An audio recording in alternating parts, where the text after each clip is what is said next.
Shikaka. Hey guys, Ruben from the Ruby Tuesday, and today we're jumping headfirst into the shadows because Netflix has finally dropped Splinter Cell Deathwatch. Sam Fisher is back, sorta. This is the first ever animated adaptation of Ubisoft's iconic stealth franchise.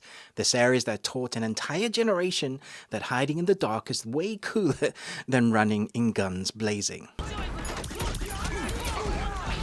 Produced by Ubisoft Film and Television and written by Derek Kolstad, yes, the same guy who gave us John Wick, which already tells you someone's going to get stealth choked in a very stylish way. So is Deathwatch the glorious return we've been waiting for, or should it have stayed behind, hidden in the shadows? Let's find out. To talk about Deathwatch, we need to go back to the beginning, all the way back to 2002. The original Splinter Cell was basically the intro course to Stealth 101. It was like if Metal Gear Solid and Rainbow Six had a baby that was way into night vision. We got Pandora Tomorrow, Chaos Theory, Double Agent, Conviction, and Blacklist, which I absolutely loved. Each one darker and moodier and more morally grey than the last. Sam Fisher became a stealth gaming icon, the man, the myth, the triangle of green lights. And now Ubisoft has confirmed that Deathwatch is canon, which means this show isn't just a side story, it's the next chapter in the Fisher saga. And that alone made my inner stealth nerd squeal just a bit. Story-wise, Deathwatch brings Sam back from retirement again. The guy just can't enjoy a quiet cup of coffee without someone bleeding on his doorstep.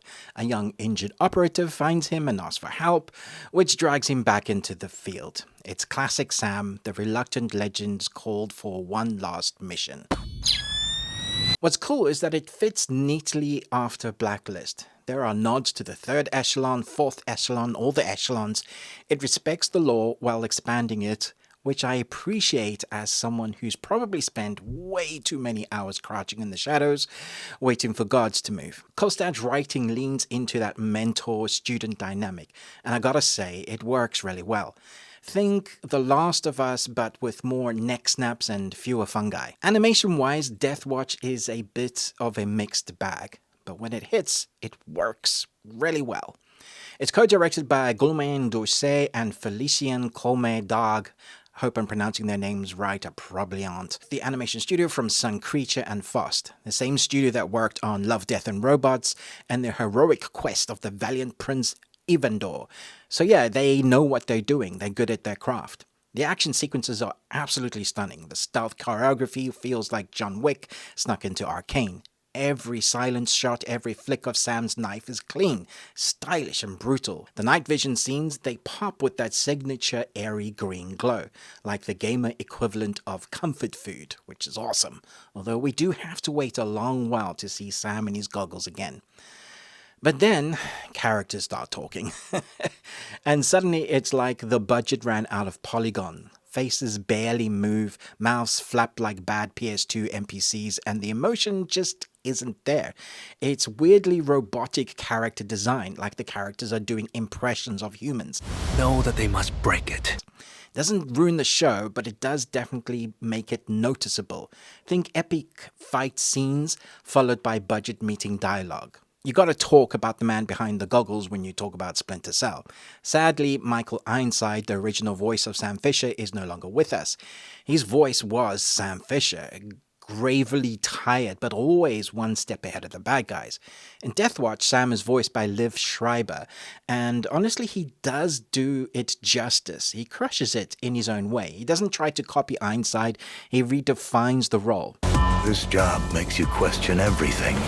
But we have to keep trying. There's this older, more reflective tone in his delivery, like a man who's seen too much and just wants a break. So when the animation isn't quite popping with character design, the voice work from these actors are doing a great job. Kirby Howell-Baptiste, who voices the young operative, adds real warmth and depth at times. Together, their dynamic feel like a jaded master and a rookie who still believes in heroism. I really dug the mentorship type partnership that we get here with our two operatives. We've got an old veteran and a sort of, not new one, but youngish one that is kind of still in the game where Sam isn't.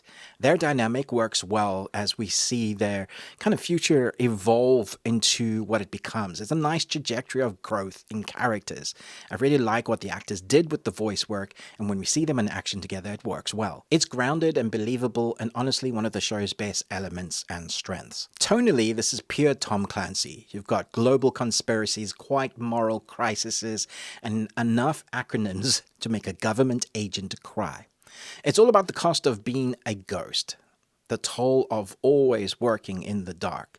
There's betrayal, there's violence, there's this creeping feeling that maybe Sam Fisher is as much a relic as the gadgets he uses. And for longtime fans, the show absolutely nails those Splinter Cell trademarks, the iconic goggles, the stealth kills, and the mix of precision and paranoia. It's nostalgia done right, just enough to make you grin when the goggles click on. So here's the deal, Splinter Cell Deathwatch isn't perfect, but it's pretty damn close to what I was hoping it was going to be. The action is breathtaking when we get to see it. Some of the sequences are all wide shots. You really delve into what makes Splinter Cell. The performances, especially by Liev Schreiber, hit the mark. And yes, the talking animations are stiff enough to make you wonder if the characters need a firmware update. But honestly, when the stealth kicks in, I stop caring. This is the closest we've come to recapturing the chaos theory magic, and I loved every gritty, green-tinged moment of it. So my final score of Splinter Cell Deathwatch gets 4 Nic Cages out of 5. It's stylish, stealthy, and full of heart, even if it occasionally moves like a cyborg on low battery. Now, if you excuse me, I've got some lights to shoot out and a soundtrack to have on repeat. Don't forget to like, subscribe, and let me know in the comments, what is your favorite Splinter Cell mission of all time? I'm Ruben, this is the Ruby Tuesday, and I'll see you in the shadows.